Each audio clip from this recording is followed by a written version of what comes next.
Dan is het moment dat jullie samen optreden. Maar tot die tijd gebeurt er ook nog een heleboel op de eigen carrières. Ja, klopt. Ik kom eind oktober of begin november, dat spant er nog een beetje om met het nieuwe single, Scary World. Ben ik nu heel hard mee bezig. Ik heb net 3 dagen in de studio gezeten, we hebben hem afgemaakt. En we hopen dus, dat zeg ik, eind oktober, begin november, die te releasen. En dan hoop ik dat iedereen dat mooi vindt natuurlijk. Het is wel stevig, dus ik ben heel benieuwd hoe mensen daar tegenaan gaan kijken. Is daar ook nog een bepaalde inspiratie bij komen kijken? Dat je zegt van maar het is daar een beetje op gebaseerd? Of is het gewoon echt dat je zegt eigen sound? Eigen sound. Natuurlijk, ik heb het zelf gemaakt. Ik heb het ook zelf geschreven.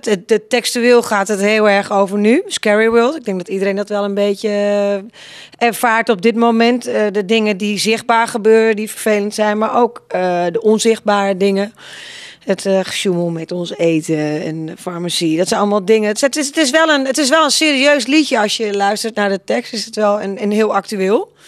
Dus ik heb hele vrolijke, gezellige, blije liedjes, maar ook wel zwaardere dingen. Nou, ik ben ook vooral heel erg geïnspireerd geraakt door het feit dat we nu Ziggo Dome gaan doen. En ik luister veel muziek. En het is voor mij een mengeling van heel veel dingen. En ik wilde ook wel even iets heel stevig, ruigs gaan doen. En ik denk dat ik dat nu wel heb gemaakt.